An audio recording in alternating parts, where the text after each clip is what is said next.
La première question qui peut être posée quand on parle de triangle semblable et d'angle, c'est d'avoir deux triangles et de se poser la question s'ils sont semblables en connaissant déjà des angles. En l'occurrence, ici, on a par exemple deux angles qui sont tous les deux de 70 degrés. Par contre, on en a un de 30, un de 80.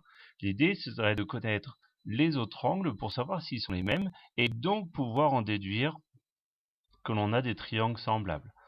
Alors on va être dans cette situation-là, on va utiliser dans ce triangle-là le fait que tous les triangles ont une somme des angles de 180 degrés. Et donc du coup ici, on va prendre les 180 degrés, on va enlever les 70 et les 30 pour voir qu'il ne reste plus que les 80. Et dans ce cas, on a forcément deux angles égaux et donc deux triangles qui sont semblables. Deuxième question qui peut être posée, on a des angles et là on sait que les triangles sont semblables, donc on peut se demander quelle est la mesure d'un des angles. Alors on va prendre ici ce cas-là, on va remettre en couleur ce qu'il y a.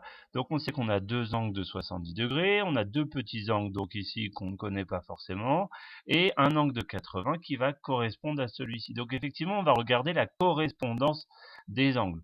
En l'occurrence ici, on va pouvoir écrire que si les triangles sont semblables, les angles se correspondent. Et donc forcément, avec les angles que j'ai mis en commun, on va donc avoir que l'angle ACB, par exemple, ici, vaut 80 degrés. Une fois que l'on sait faire ces deux choses avec les angles, il faut savoir les faire dans n'importe quelle situation, y compris quand on a, dans ce cas ici, des triangles qui sont imbriqués, quand on a des triangles qui, par exemple, ont des angles qui se correspondent déjà, avec des angles droits qui sont marqués, donc qui valent tous les deux 90 degrés, ou des angles qui sont communs aux deux, ou alors dans une situation comme ici réelle.